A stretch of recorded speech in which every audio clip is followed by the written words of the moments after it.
Welcome to the Cabral Concept, where board-certified naturopath and integrative health practitioner Dr. Stephen Cabral shares how he was diagnosed at the age of 17 with a life-altering illness and given no hope for recovery. It was only after studying and traveling all over the world did he discover how to combine ancient Ayurvedic healing practices with state-of-the-art naturopathic and functional medicine to fully rebalance the body and re-energize it with life. It's time to discover how to get well, lose weight, and finally feel alive again. And now, here's your host, Dr. Stephen Cabral.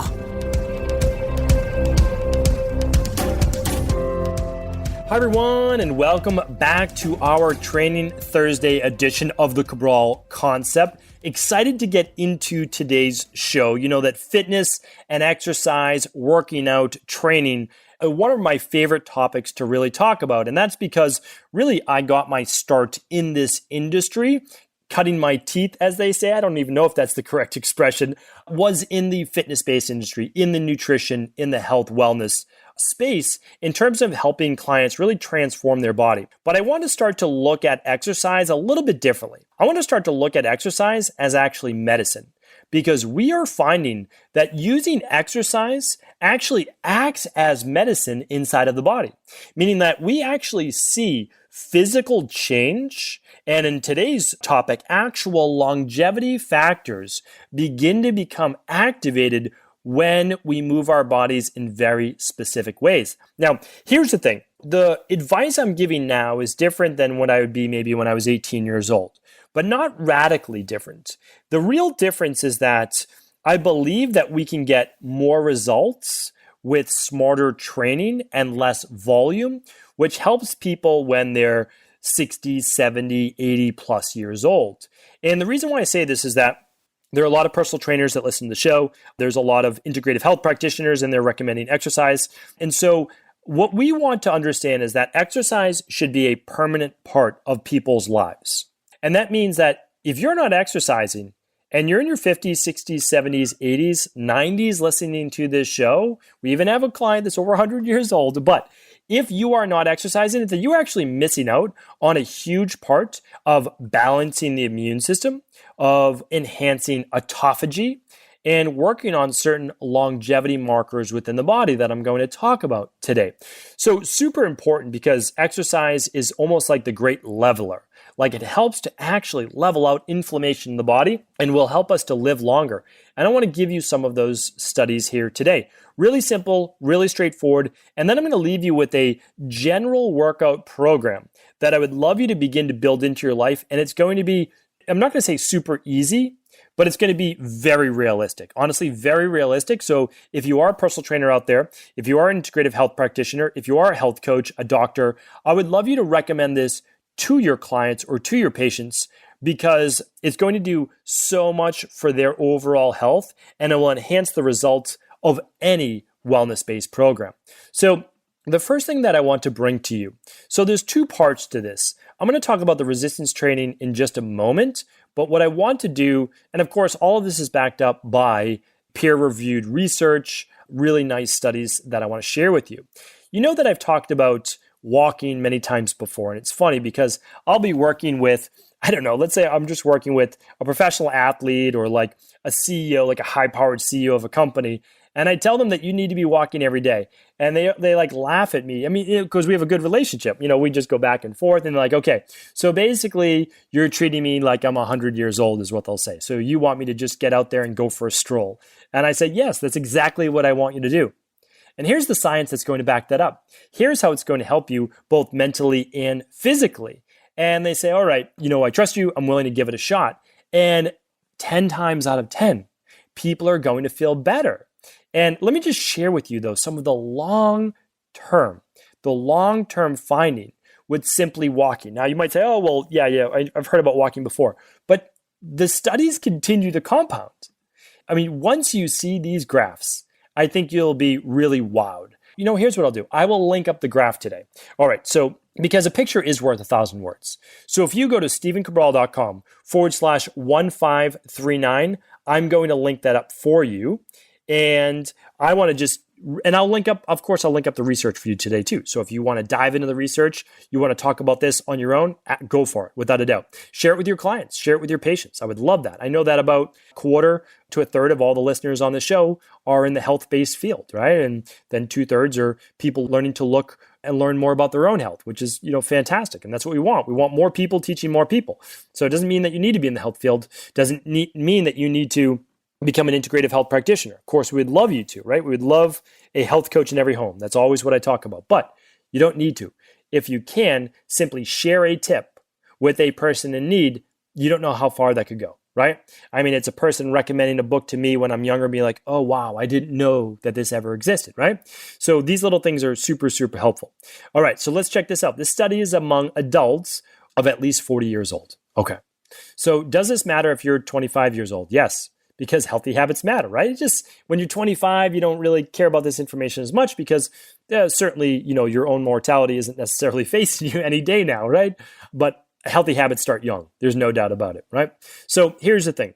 This is what we found. And the graph is this: mortality rate per 1,000 adults per year. And we see that people that are getting 2,000 steps per day, that's basically very sedentary. You're talking about 20 minutes, 30 minutes a day of really walking around, being on your feet. That's all that is. That's really all that is. So what we're looking at, though, is per 1,000 mortality rate, adults over 40, we're looking at somewhere around 22, 23%, a higher rate, right?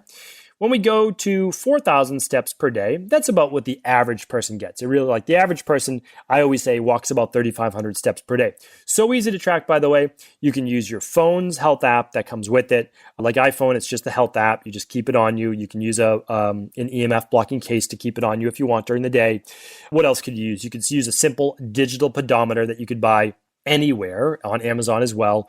You could wear one of the fitness-based rings, one of the fitness-based bracelets. No doubt about it. They all track your steps, okay? Super easy to do. Just a regular day, like a sedentary day for me is a Wednesday when I'm essentially at my desk from 7 a.m. to 7 p.m. and I just get out there for a short lunchtime walk. That's a sedentary day. And on that day, if I wasn't more conscious about it, it'd be about 3,500 steps. And that's what it is for most people. Just normal walking, go to grab lunch and this and that. That's all that it is. So that's the average American, I would say, somewhere around 3,500, 4,000 steps a day. Okay, so the mortality rate is then around 14.5% per 1,000, or 14 per 1,000. We go down at 6,000 steps a day. We're doing better. Now we're dropping to 10. So it's less than half the mortality rate just from the walking alone, okay? Because I'm not talking about anything else besides steps. 2,000, 4,000, 6,000. Now we're at 8,000 steps per day. We're dropping down to about 7 per 1,000. At 10,000 steps per day, which is always what I've been recommending. Never wavered from that. 10,000 steps a day. It's not that bad. It's literally 3 30-minute walks per day. Walk your dog in the morning, adopt a dog, get a dog, just go for a walk in the morning, go for a walk at lunch, or workout, and that counts. Go for a walk after dinner. Now, you can cut it however you want, but however you want to do it, just get 10,000 steps a day, because now it drops to about 5.5, 6 per 1,000. Now, until I saw this, I was not always recommending more, but now that I saw it, it's not a huge jump, right? We went from, if you go to 2,000 steps per day, it's at like 23.5 or so. If you go to 6,000, that's very doable. It's less than half the mortality rate there. Okay, so that's fantastic. Now, from 10,000, it's all the way down to about 5.5, 6 per 1,000 adults. If you go to 12,000, it drops about 0.5 to 1 more percent. But here's the interesting data. That's why I love the data. It does not really drop anymore at 14 and 16,000, which is what this study used as well.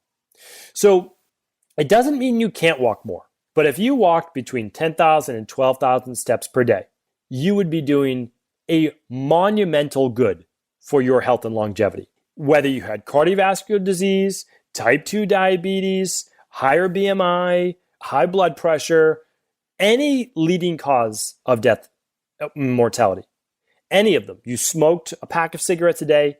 If you walk 10,000 to 12,000 steps per day, and I have to say 12,000 because the study did show an improvement as well there. It just stopped right around the 12,000. Okay, and I'll pull the graph up for you as well.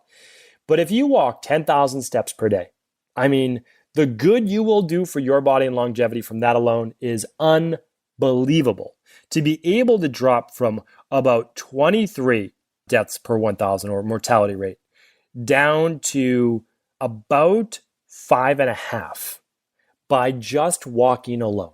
By just walking alone. I can't stress this enough. They did nothing else.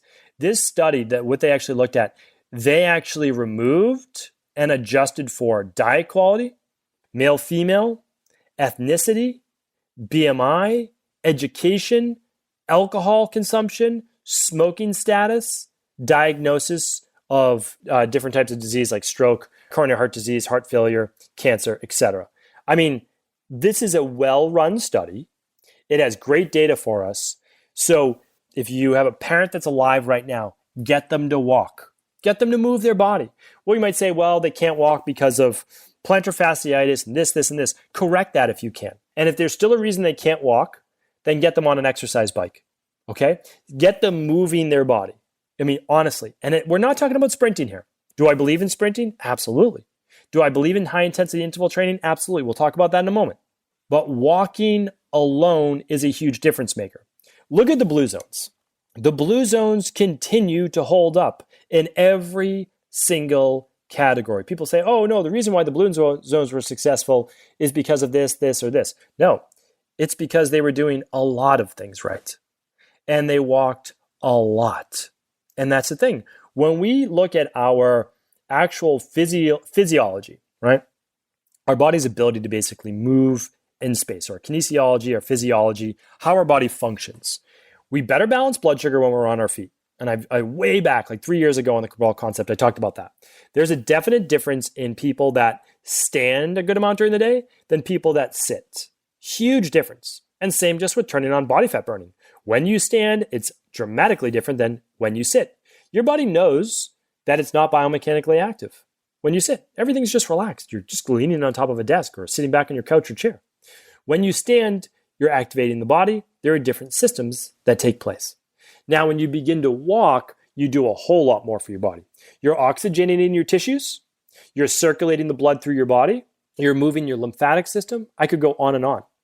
And those are amazing factors in terms of cleaning up the body, in terms of bringing nutrients to all of the cells, and oxygenating the tissues and creating the right environment in the cells themselves. So if you are not into exercise, please do walk. Walk 10,000 steps a day.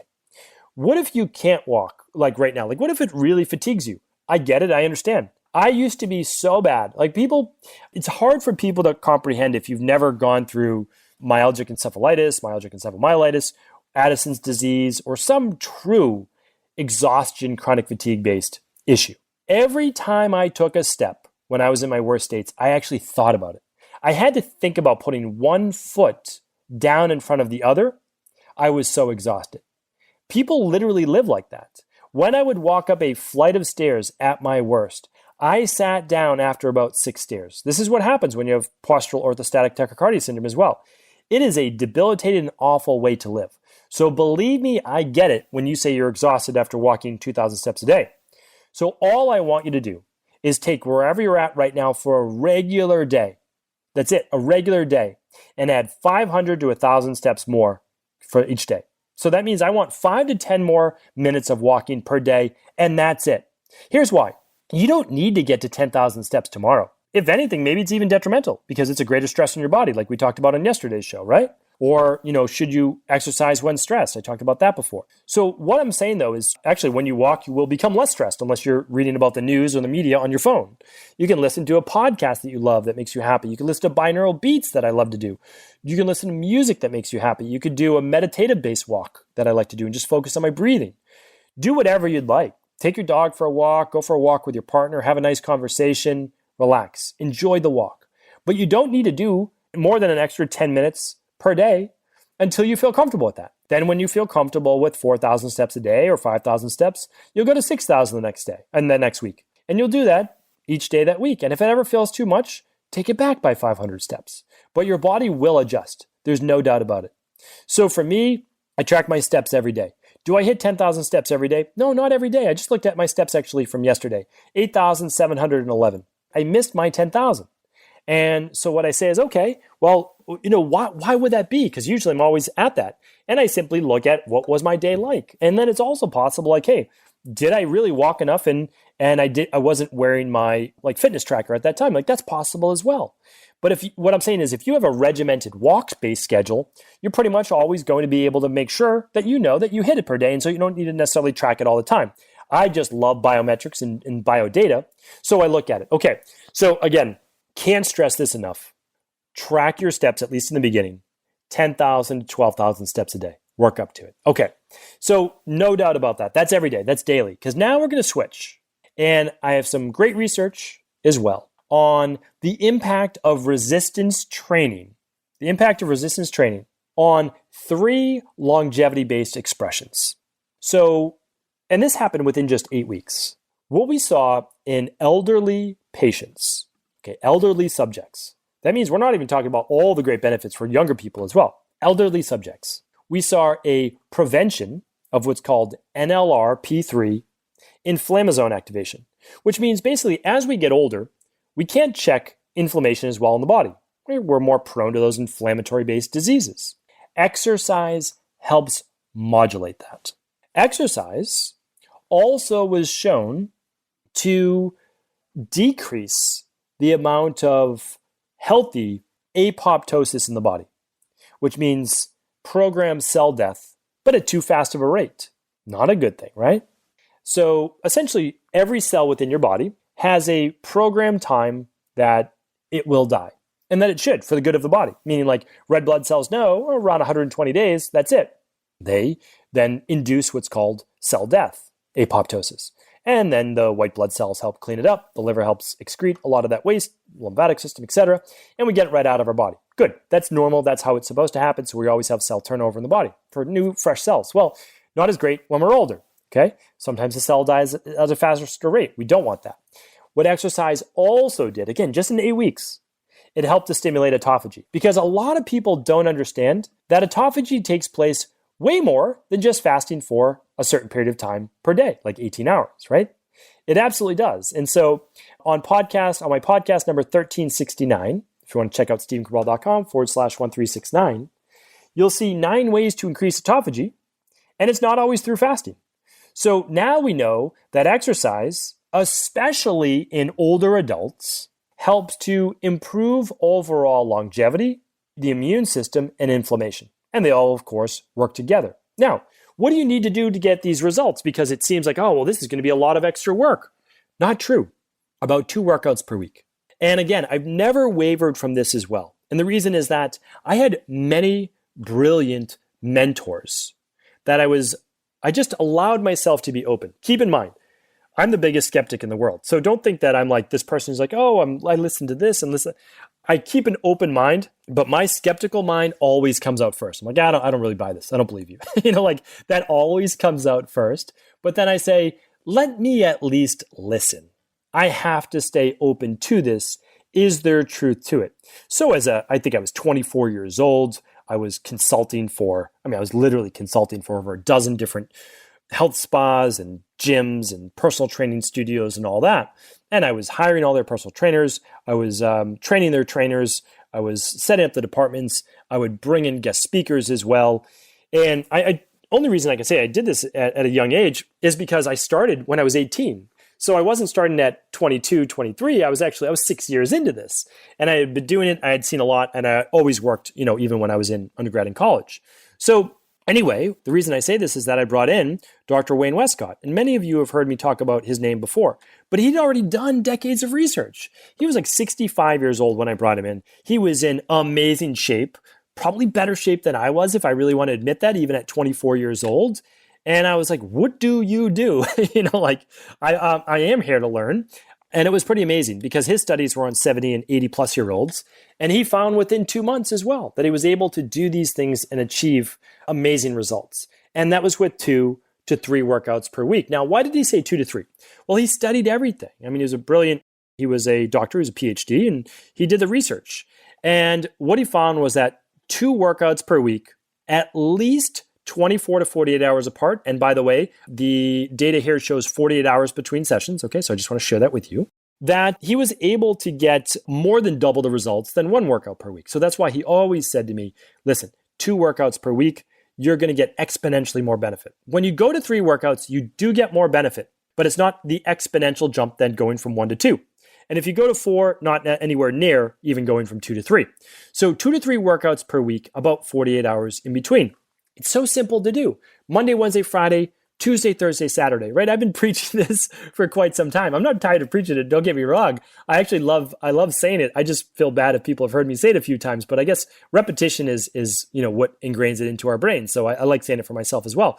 Monday, Wednesday, Friday, Tuesday, Thursday, Saturday. And that goes for pretty much every human, even at almost any age. Sure, when you're younger, you could do Monday, Tuesday, Wednesday off, Thursday, Friday, weekends off. You could do Monday, Wednesday, Friday, and then like a weekend day as like a touch-up based workout. But I'm talking about resistance training. You can do cardio in the other days. I'm not saying that. I've gone over many workout programs with you.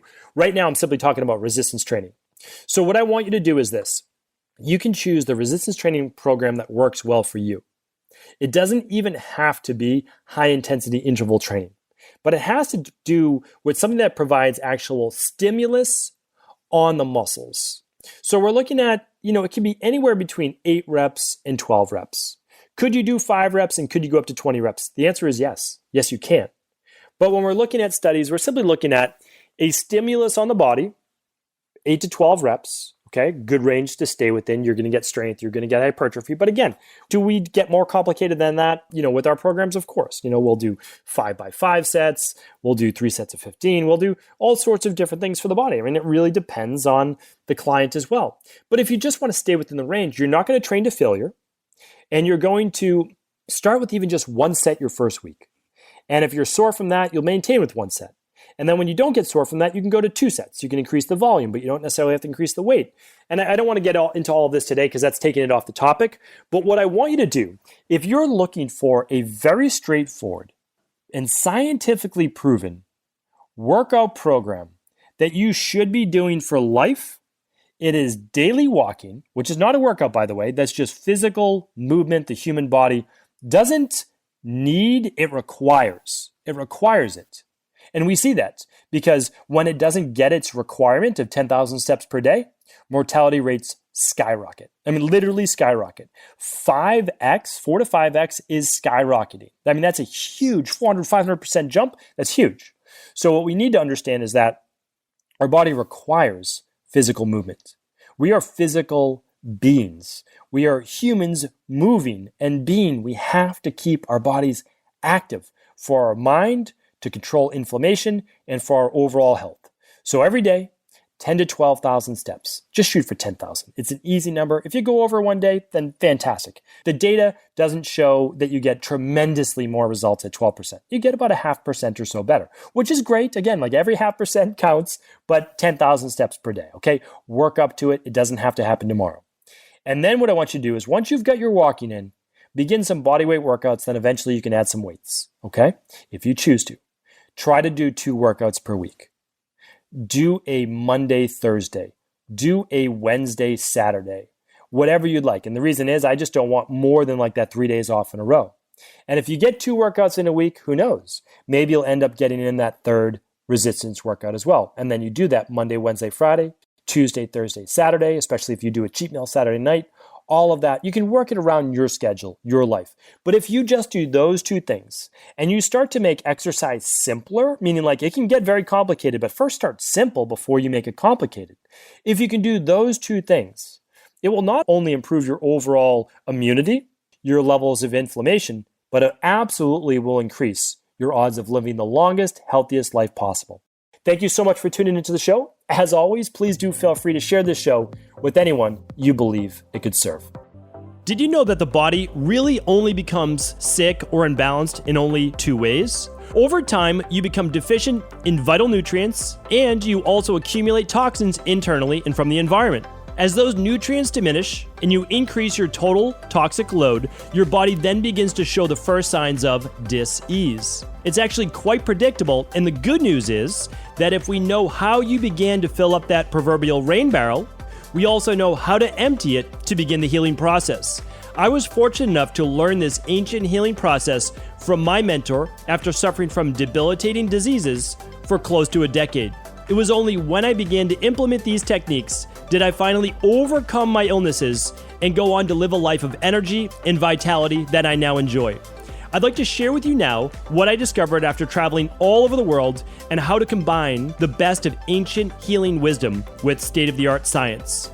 Allow me to teach you exactly how I've been able to help over 250,000 people to empty their rain barrel and begin to transform their body and lives into what they've always hoped they could be. To get your copy of the international bestseller, The Rain Barrel Effect, simply go to stephencabral.com/rainbarrel.